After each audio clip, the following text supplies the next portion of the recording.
तो hey friends, welcome back to my channel. मैं अनुजा वापस आ गई हूँ एक और नए हॉन्टेड वीडियो के साथ।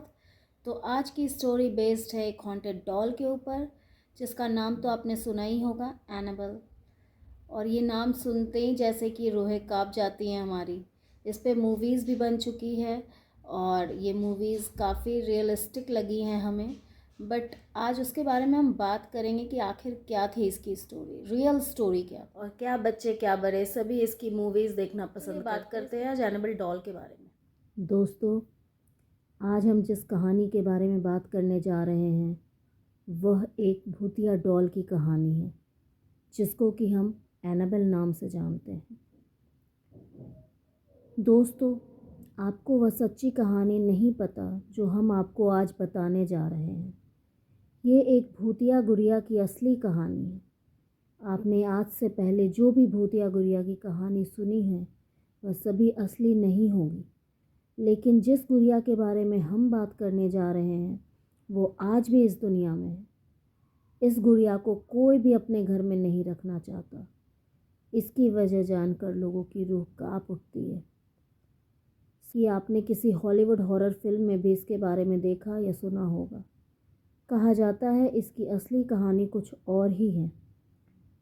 दरअसल इस गुड़िया को भूतिया इसलिए कहा जाता है क्योंकि माना जाता है कि ये गुड़िया जीवित है, यानी कि जिंदा है।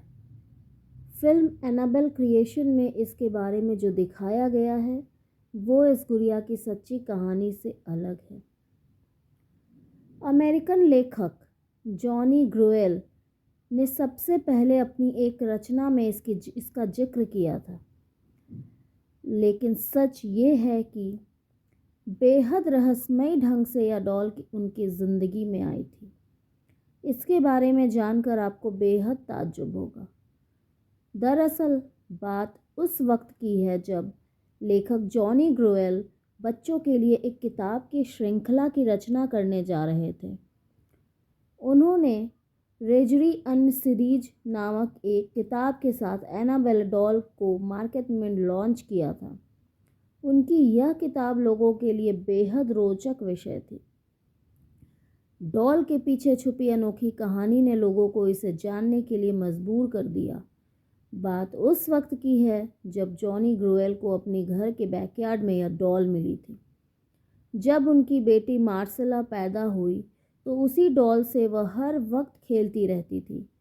जॉनी ने जब अपनी बेटी को डॉल के साथ खेलते देखा तो उन्हें रेजरी एंड स्टोरीज़ लिखने का आइडिया आया। पर दुख की बात ये थी कि 13 साल की उम्र में ही मार्सेला की मौत हो गई। उसकी मौत का कारण कोई संक्रमित टीका बताया गया। मार्सेला की मौत के बाद जब रेजरी एंड स्टोरीज़ को मार्केट में लाया गया तब उस डॉल का मॉडल भी बुक के कवर पेज पर छापा गया।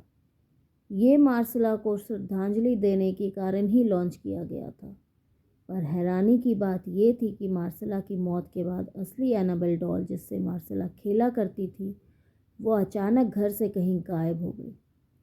जिस रहस्यमय ढंग से ये डॉल उस घर में आई थी ठीक वैसे ही वह वहाँ से लापता हो गई। किसी को नहीं पता था कि वह गुड़िया कहाँ गई।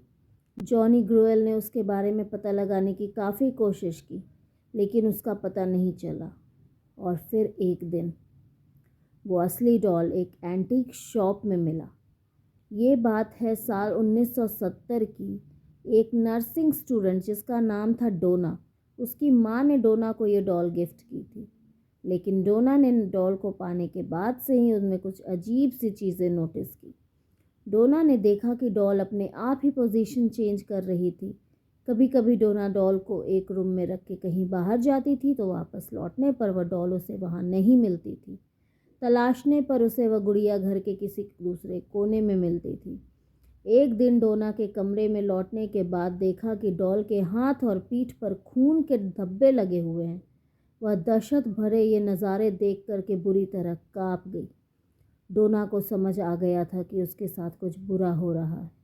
इसके बाद डोना ने फ़ौरन पैरानॉर्मल एक्टिविटी एक्सपर्ट एड और लॉरेन को बुलाया। एड और लॉरेन ने जब पाया कि यह डॉल भूतिया है तब डोना और ज़्यादा डर गई। उसने उस गुड़िया को वहाँ से ले जाने के लिए कहा। एड और लॉरेन उस वक्त उस गुड़िया को अपने साथ कार में ऑकल्ट म्यूज़ियम में ले गए, लेकिन कार से जाते वक्त ही डॉल ने कुछ ऐसी हरकत शुरू कर दी जिसका अंदाज़ा उन दोनों को ही नहीं था। दरअसल गुड़िया ने अपनी पूरी ताकत से उन्हें रोकने की कोशिश की। डॉल ने बार बार उस कार की स्टीयरिंग घुमाने की कोशिश की, मानो कि वह कहीं और ले जाना चाहती है। बड़ी मुश्किल से एड और लॉरेन अपनी मंजिल तक पहुंचते हैं। एड और लॉरेन उस शापित भूतिया डॉल को अपने म्यूज़ियम में मंत्र से एक कांच के बक्से में बंद करके रख देते हैं। माना जाता है कि आज भी उसकी भूतिया ताकत एक्टिव है, इसी कारण से उसके पास किसी को जाने नहीं दिया जाता है।